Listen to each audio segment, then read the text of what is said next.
खैरपुर में अवां खबर शामिल कयूं पिया। डिस्ट्रिक्ट रिपोर्टर अयाज अहमद सोहू की रिपोर्ट मुताबिक बासर दीवान जाड़ूमल खिलाफ मिस्कीनन जो मुसलसल एहतजाज।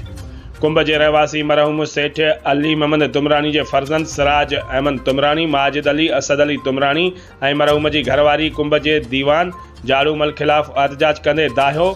संदस चवण हो त मरहूम वालिद सेठ अली मोहम्मद तुमरानी जा जाड़े दीवान ॾांहुं 1 करोड़ का मथे पैसा रखियल हुआ। संदस फोत थियण बैदि जाड़ूमल दुकान ऐं पैसा वापस ॾियण लाइ तैयार ई नाहे। दुकान जा जाली कागज़ ठाराए फबाइण चाहे थो। वरी बिरादरीअ जे मुअज़्ज़िज़ उस्ताद अब्दुल रज़ाक खिलाफ़ कूड़ा इल्ज़ाम लगाए रहियो आहे। हुननि चयो त इलाइक़े जे मुअज़्ज़िज़ीन अता हुसैन वसाण ऐं ग़ुलाम रसूल वसाण वटि फ़ैसिलो रखियल हो, जिते जाड़ूमल न आयो। हुननि सूबाई सलाहकार मंज़ूर हुसैन वसाण, SSP खैरपुर ऐं ॿियनि वसवारनि खे अपील कई त नोटिस वठी नाइंसाफ़ीअ जो अदालो करे पैसा ऐं दुकान वापसि कराए इंसाफ़ कयो वञे।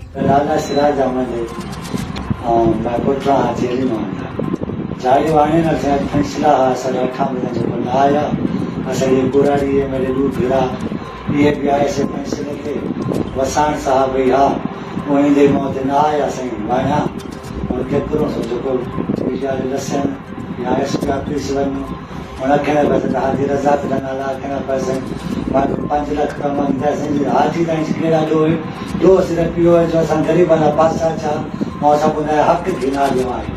इहो ई शइ धरती हाजी साहब जो वाणिया असां करंदा पिया ऐं नाजाइज़ करंदा ॾाढी वाणिया पिया। जीअं सूबेदार आखियो जॻह फैसले जो फैसले वाणिया बि न आयासीं ऐं कूड़े इल्ज़ाम ते ठाहींदा कूड़े कागज़ ठावा दुकान जी कूड़ी पर्चा लिखाईंदा वाए तो सर पियो खपा गए अब खपा गए तो फैसला कर सन असां अॼु फैसले ते आयासीं वाणिया कोन आयासीं।